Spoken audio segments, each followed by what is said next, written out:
Radhe Radhe everyone, आप सभी का हमारे चैनल में बहुत बहुत स्वागत है।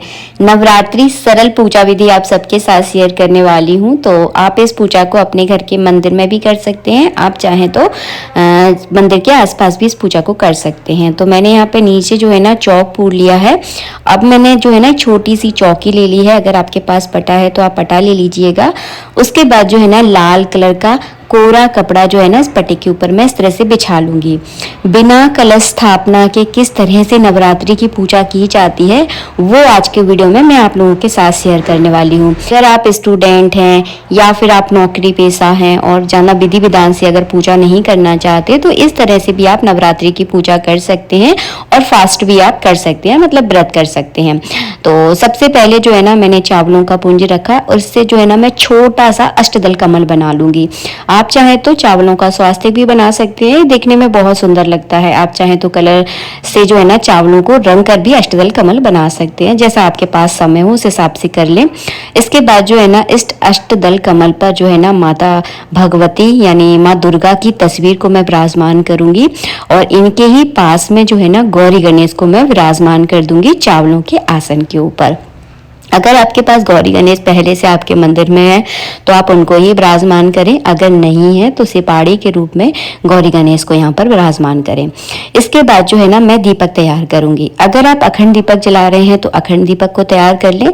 अगर आपके पास इतना टाइम नहीं है कि आप अखंड दीपक की देखरेख कर पाएं तो जब तक आप पूजा करें तब तक जो है ना दीपक पूजा में जरूर जलाएं। तो यहाँ पे मैंने एक पीतल का थोड़ा सा बड़ा दीपक ले लिया है, क्योंकि कम से कम 1 आध घंटे तो दीपक जलता रहना चाहिए पूजा में। नवरात्रियों का दिन है तो यहाँ पे मैंने इसमें आप चाहे तो लंबी बाती भी लगा सकते हैं, आप चाहे तो गोल बाती लगा सकते हैं।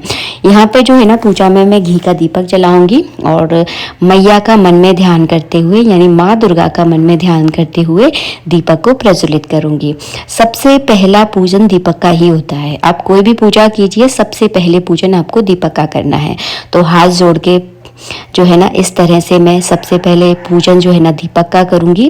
और दीपक पर हो सके अगर दीपक बड़ा है तो स्वास्तिक बना ले, अगर दीपक छोटा सा है ना तो केवल रोलियों की टिपकी भी आप रख सकते हैं। का पूजन करने के बाद करेंगे हम संकल्प, क्योंकि कोई भी पूजा करें संकल्प जरूर करें। कुछ दक्षिणा 11-21 रुपए दक्षिणा, थोड़े से चावल, एक पुष्प लेकर इस नवरात्रि हम संकल्प करेंगे कि 9 दिन जो है ना जितना हम पर हो पाए उतना माता रानी की हम सेवा करेंगे, जितना ग्रस्त जीवन में हमारे पास टाइम है उस हिसाब से।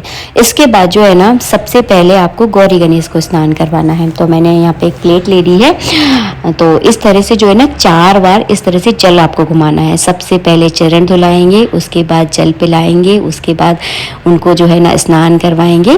तो इस तरह से जो है ना 4 बार जल घुमाया जाता है। इसके बाद एक बार आपको पंचामृत से स्नान करवाना है। इसके बाद फिर से एक बार आपको शुद्ध जल से स्नान करवाना है। इसे कहते हैं भाव का स्नान। अगर आपके पास मूर्ति है, मतलब धातु से बनी हुई भगवान की मूर्ति है, तो उनको प्रॉपर स्नान करवाएं, जैसे कि आप रोज अपने लड्डू गोपाल को स्नान करवाते हैं। अगर इस तरह की है तो उन्हें भाव का स्नान करवाएं, क्योंकि सिपाड़ी से बने हुए गणेश जी को अगर आप स्नान कराएंगे तो फिर वो सही नहीं रहता है, मतलब कुछ दिनों बाद वो खराब होने लगते हैं। आप समझ रहे हो ना मेरे बात को। इसीलिए यहाँ पे मैंने कलावा रूपी वस्त्र अर्पित कर दिए हैं, जनेऊ चढ़ा दिया है, चंदन, चावल, रोली का मैंने तिलक कर दिया है, पुष्प चढ़ा दूंगी। तो गणपति जी और गौरी जी का पूजन हो जाएगा। इसके बाद जो है ना माँ भगवती का मैं पूजन करूंगी। तो सबसे पहले मैं उनके चरण धुलाऊंगी, उन्हें जल पिलाऊंगी, उसके बाद उन्हें हाथ धुलाऊंगी, उसके बाद उनका स्नान करवाऊंगी। तो वही भाव से आपको 4 बार जल घुमाना है। इसके बाद जो है ना पंचामृत से एक बार घुमाऊंगी, इसके बाद फिर से एक बार शुद्ध जल से स्नान करवाऊंगी। तो ये होती है स्नान करवाने की विधि। इसके बाद अगर आप चुन्नी लेकर आए हैं तो चुन्नी उड़ा दें, अगर आप चुन्नी लेकर नहीं आए हैं तो कलावा रूपी वस्त्र अर्पित कर दें। इसके बाद जो है ना मैं इस तरह से तिलक करूंगी माँ भगवती को और उसके बाद जो है ना मैं अक्षत यानी चावल चढ़ा दूंगी। तो एकदम सरल तरीका मैं आपको बता रही हूँ। इस पूजा में केवल आपको 15 से 20 मिनट लगेंगे और आराम से आप इस पूजा को सुबह के समय कर सकते हैं बिना कोई तामझाम के, क्योंकि महत्व जो है ना भाव का होता है। आप भगवान के प्रति कैसा भाव रखते हैं। तो अगर आप इस तरह से भी पूजा करेंगे तब भी आपकी पूजा जरूर स्वीकार होगी। इसके बाद जो है ना कोई भी मौसम के फल का भोग लगा दे।